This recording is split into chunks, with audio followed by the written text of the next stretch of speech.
E agora, com a palavra, o nosso irmão Pascoal. Obrigado. Boa noite a todos, que Jesus nos abençoe, que possamos aproveitar essa noite fresquinha aqui em Ribeirão Preto, né? Ninguém está com calor, que a gente possa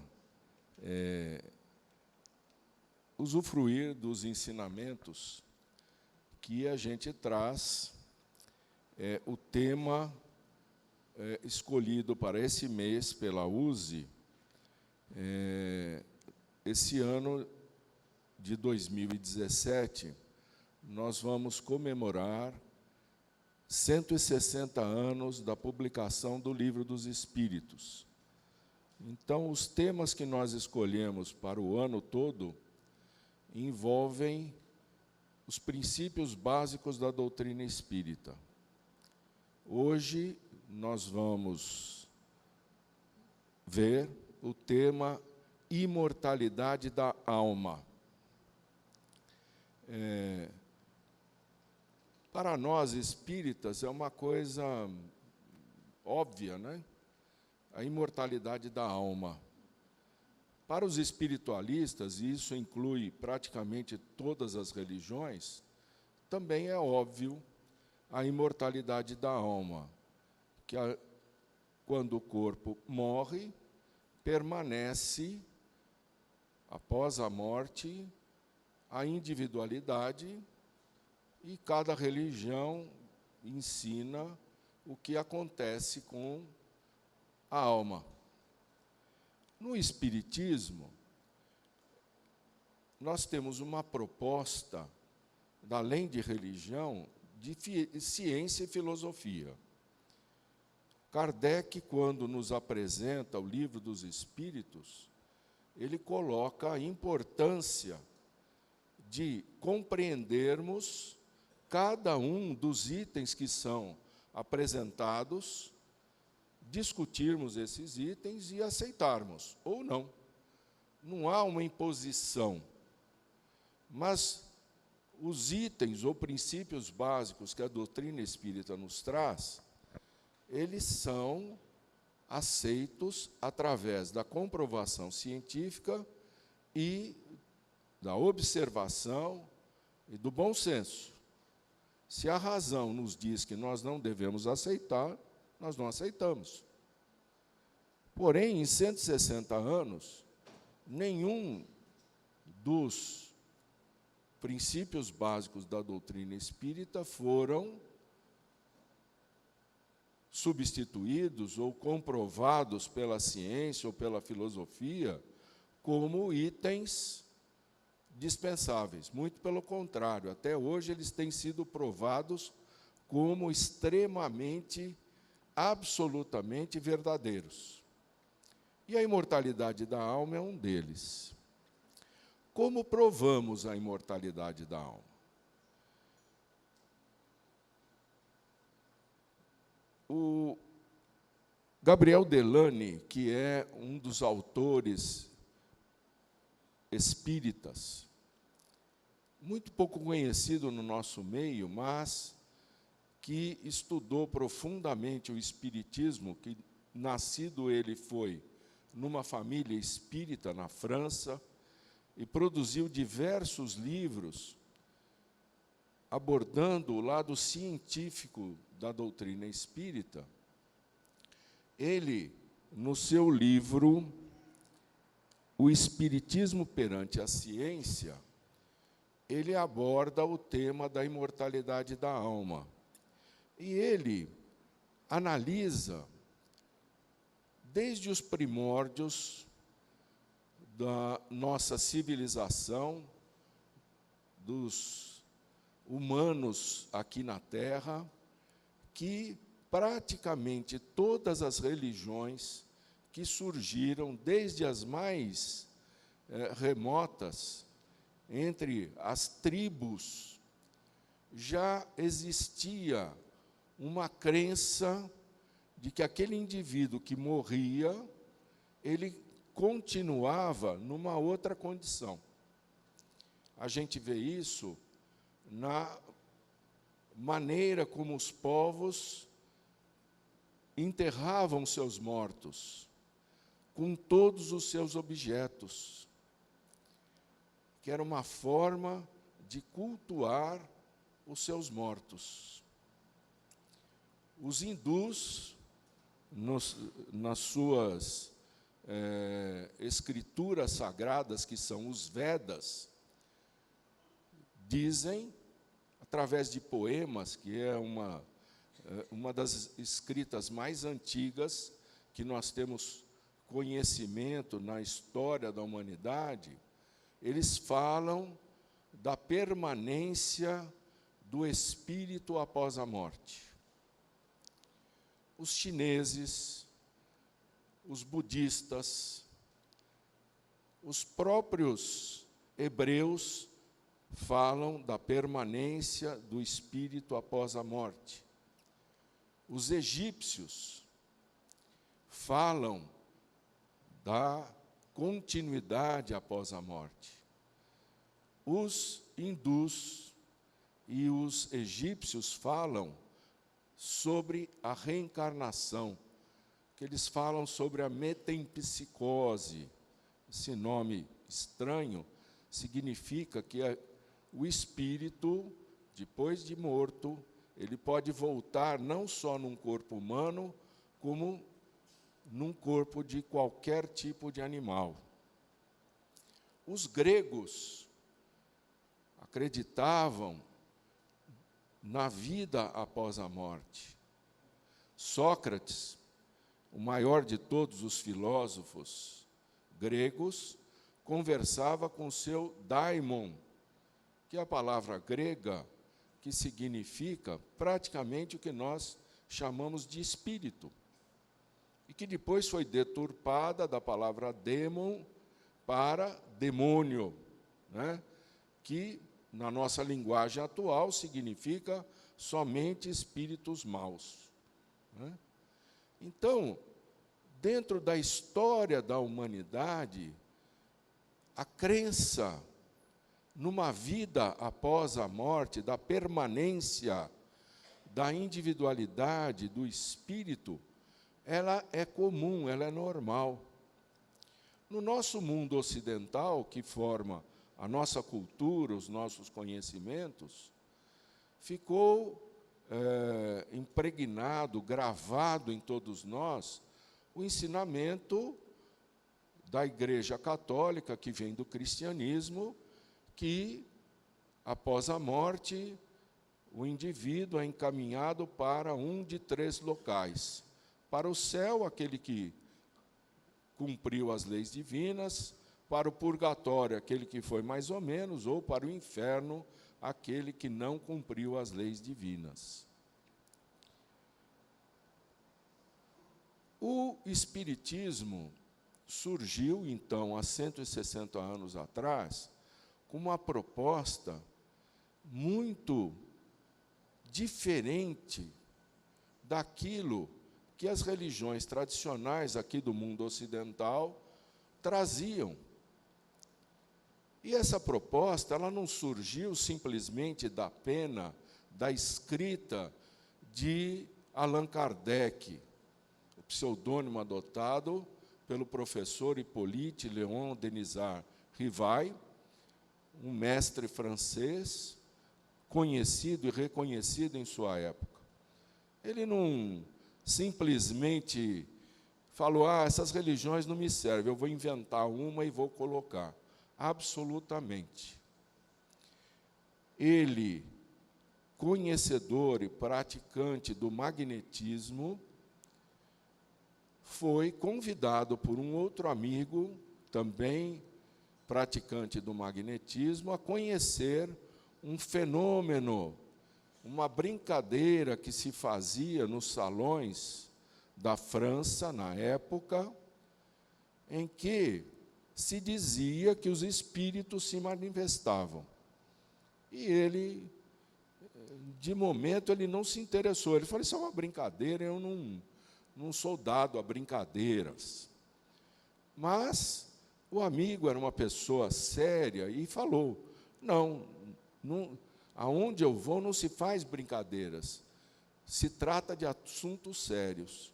E ele, em respeito ao amigo, foi conhecer. E conhecendo, ele se deparou efetivamente com um fenômeno muito interessante.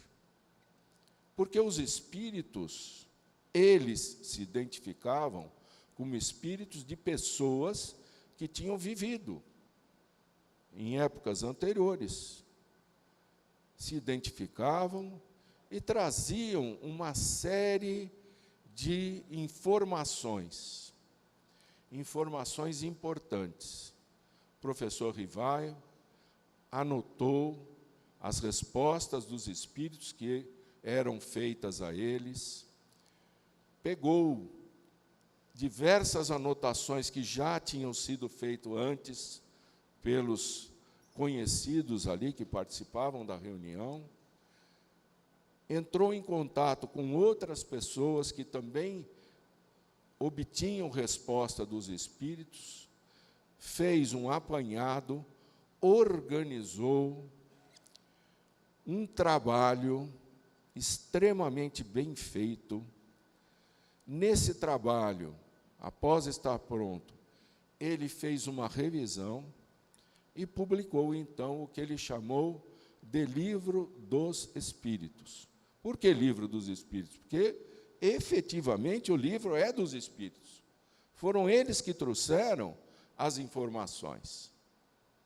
E que informações são essas? Kardec, no próprio Livro dos Espíritos, para facilitar aqueles que estão entrando, iniciando o assunto, o conhecimento do assunto, na introdução do livro, e vejam, não é um prefácio, é uma introdução. Ele apresenta tópicos importantes, preparando aquele que vai ler o livro. No item 6 da introdução, ele faz um resumo dos princípios básicos. E começa por Deus. Como os espíritos respondem na primeira pergunta dos livros dos espíritos, inteligência suprema, causa primária de todas as coisas. Nada mais lógico, você começa pelo começo. E aonde é o começo? Deus. E aí, no livro primeiro, que ele separa esse livro dos espíritos em 4 partes, né? E a primeira parte, então, ele vai falar sobre as causas, né? O início de tudo, que é Deus, espírito e matéria. E vai colocar Deus,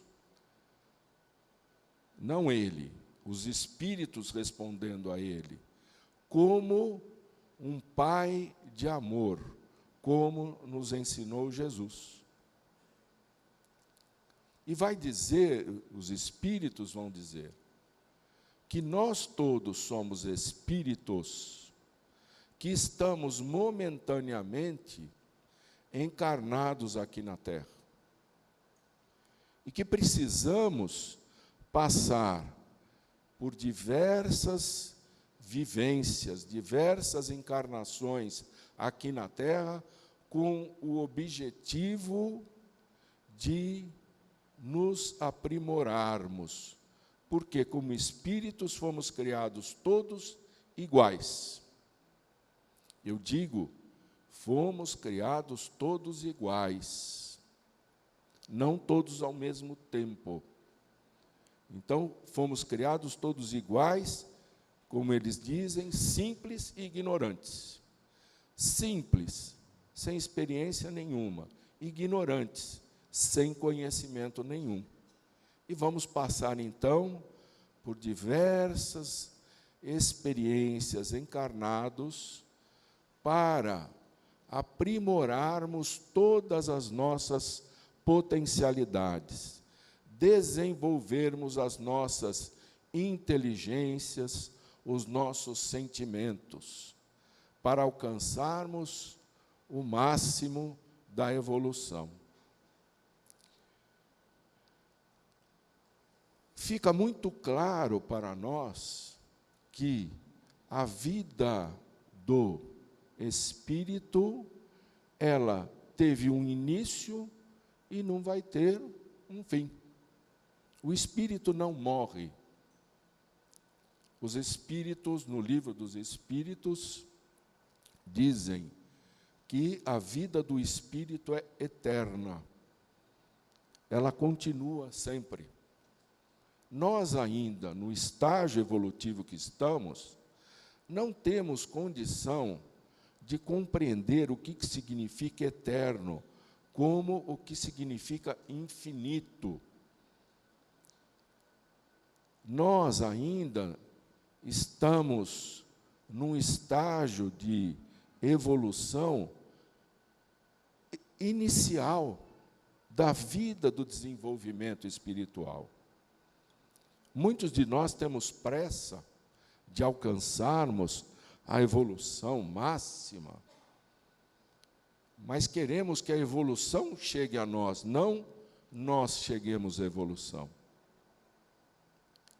E o Espiritismo nos traz, então, através das informações dos Espíritos, Jesus como modelo e guia. Se queremos atingir a evolução máxima para os nossos parâmetros, temos Jesus como modelo e guia. E devemos fazer aquilo que ele fez. Resumindo o ensinamento de Jesus, o que ele propõe àqueles que vêm a ele dizendo: eu quero ser seu discípulo, eu quero te seguir. Muito bem. O que você acha que deve fazer? Pergunta Jesus. Amar a Deus acima de todas as coisas e ao próximo como a si mesmo. Ótimo, maravilha. Um jovem fez essa proposta a Jesus. Ele era rico. Aí Jesus propõe a ele: então vá, venda todos os seus bens e retorne. Voltou? Está esperando até hoje ele voltar, né? Quem de nós faria uma coisa dessa? Mas Jesus não parou aí, não. No Sermão da Montanha, num determinado momento, ele fala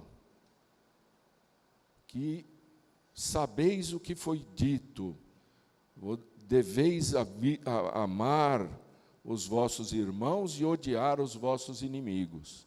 Eu, porém, vos digo, amai os vossos inimigos.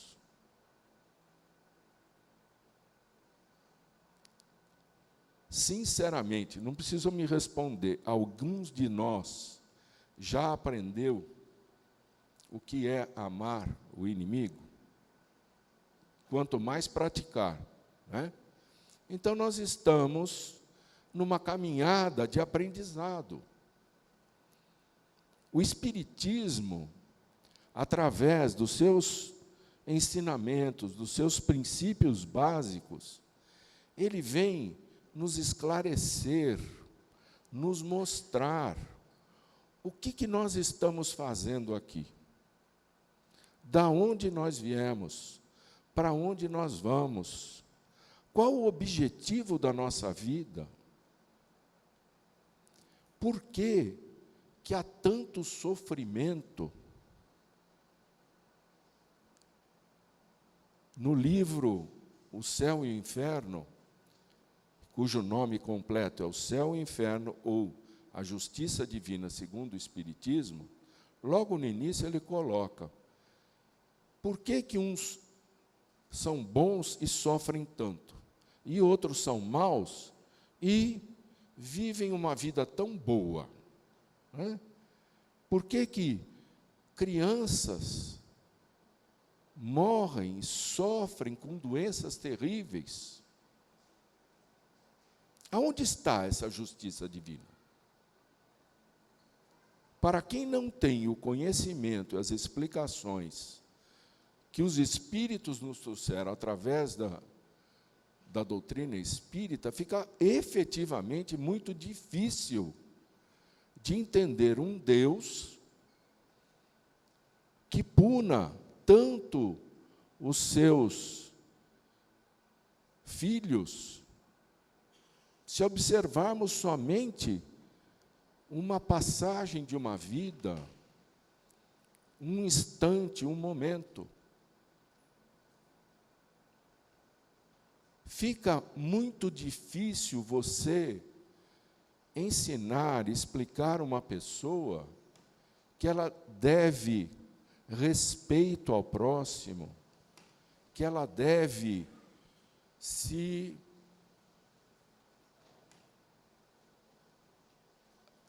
transformar numa pessoa do bem, se você propõe apenas uma vida, como os materialistas propõem. Nós temos apenas uma vida. Então, a proposta do materialismo é que a gente aproveite ao máximo, através das nossas sensações, sem levar em conta o respeito ao próximo, sem levar em conta o bem do próximo, que era a proposta de Jesus no cristianismo.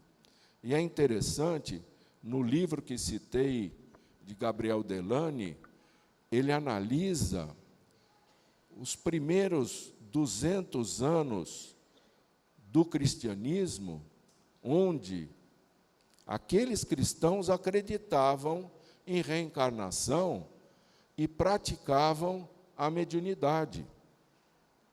E que depois, por interesses e por uma união dos cristãos com a igreja oficial do Império Romano, se absorveu muito daquela religião do Império Romano e muita coisa do cristianismo foi deixado de lado.